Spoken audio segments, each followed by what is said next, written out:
അസ്സലാമു അലൈക്കും. ഞാനും ഇത്ര നേരം ഇവിടെ ചർച്ച ചെയ്ത പാപ്പനശ്ശേരി എന്ന് പറഞ്ഞ സ്ഥലത്തിലെ ആളാണ്. അപ്പൊ നമ്മുടെ മറുവിഭാഗം സംസ്ഥയുടെ ആളുകള് മഹല്ലുകളിലൊക്കെ സാധാരണക്കാരായ ആളുകൾ പെട്ടെന്ന് വിശ്വസിച്ചു പോകുന്ന രൂപത്തിൽ നമ്മളാണ് യഥാർത്ഥ ശംസുലുലമയുടെയും കണ്ണിയത്ത് ഉസ്താദിന്റെയും ആളുകൾ എന്ന് പ്രചരിപ്പിക്കുന്നുണ്ട്. അപ്പൊ സാധാരണക്കാരായ ആളുകൾ എന്താണ് നിങ്ങൾ ഇങ്ങനെ പറയുന്നത്? നിങ്ങൾ അവർക്കെതിരെ കേസ് കൊടുത്തവരല്ലേ? എന്നിട്ട് അവരുടെ യഥാർത്ഥ ആളുകൾ നിങ്ങളാണ്, എന്താണ് നിങ്ങൾ പറയാൻ കാരണമെന്ന് ചോദിക്കുമ്പോൾ അവർ പറയുന്ന മറുപടി സാധാരണക്കാർ പെട്ടെന്ന് വിശ്വസിച്ചു പോകുന്ന രൂപത്തിലാണ്. അതായത് സംഘടനാപരമായ ഒരു പ്രശ്നം വന്നപ്പോൾ സ്വാഭാവികമായിട്ടും ഒരു വ്യക്തി കേസ് കൊടുത്തു എന്നത് വലിയൊരു സംഘടനാ പ്രശ്നമായി പറയേണ്ടതല്ല എന്നും, അതേ സ്ഥാനത്ത് ഖുതുബയുടെ മുമ്പ് ഒരു തറപ്രസംഗം നടത്തുന്നത് ശംസുൽ ഉലമയും കണ്ണിയത്ത് ഉസ്താദും അങ്ങേയറ്റം വെറുപ്പോടുകൂടി വീക്ഷിച്ച ഒരു കാര്യമാണ്. അതുകൊണ്ട് തന്നെ ആ കാര്യം നിർവഹിക്കുന്നത് ഇന്ന് കണ്ണിയത്ത് ഉസ്താദിന്റെയും ഇ കെ ഉസ്താദിന്റെയും ആളുകളെന്നും പറഞ്ഞു നടക്കുന്ന സമസ്തയുടെ ആളുകൾ ഈ നേതൃത്വം കൊടുക്കുന്ന പള്ളികളിലാണ് എന്നൊക്കെ പറഞ്ഞ് സാധാരണക്കാരായ ആളുകളെ അവരുടെ ഭാഗത്തേക്ക് തെറ്റിദ്ധരിപ്പിക്കുന്ന ഒരു പ്രചരണം പ്രത്യേകിച്ച് ഇപ്പോൾ പാപ്പിശ്ശേരിയിൽ നടന്ന ഒരു സമ്മേളനത്തിൽ അസന്നിഗ്ധമായ രീതിയിൽ തന്നെ പറഞ്ഞു. അതൊക്കെ എല്ലാവരും കേട്ടവരൊക്കെ ഉണ്ട്.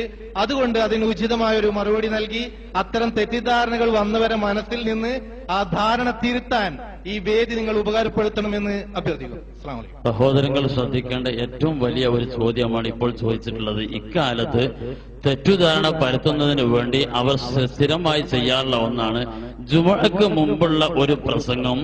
ആ പ്രസംഗം നടത്താത്തവരാണ് എ പി വിഭാഗം എന്നും നടത്തുന്നവരാണ് ഇ കെ വിഭാഗം എന്നും അവർ പ്രചരിപ്പിക്കലാണ്.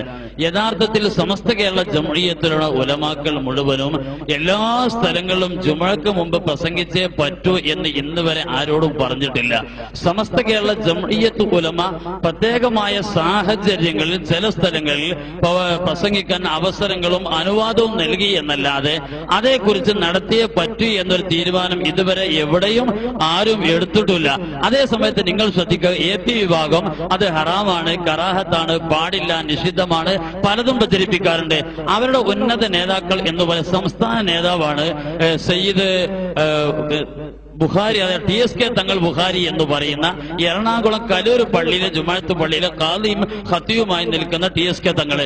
അദ്ദേഹം 40 കൊല്ലക്കാലമായി എറണാകുളം കലൂർ പള്ളിയിൽ ഇന്നും പ്രസംഗിച്ചു കൊടുക്കും ജുമാഅക്ക് മുമ്പ്.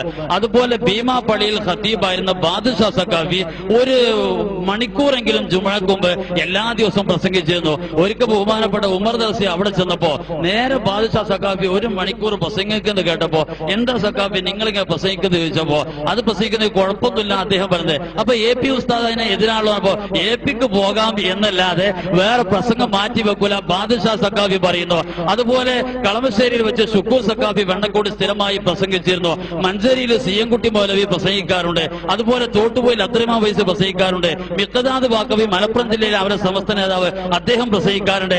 അവിടെ ഒന്നും കുഴപ്പമില്ല എന്നും എന്നിട്ട് നാം മുഴുവനും ഹറാമ് ചെയ്യുന്ന ആളുകളാണ് എന്ന് വ്യാഖ്യാനിക്കുന്നു എന്നല്ലാതെ സമസ്തയുടെ ബഹുമാനപ്പെട്ട സയ്യിദ് മുത്തുക്കോയ തങ്ങള് അതുപോലെ പി കെ പി ഉസ്താദ് നമ്മുടെ ആലിമിന് മസല ചോദിച്ചാരാ എവിടെയും നിർബന്ധമായി നടത്തണമെന്ന് പറയുന്നില്ല.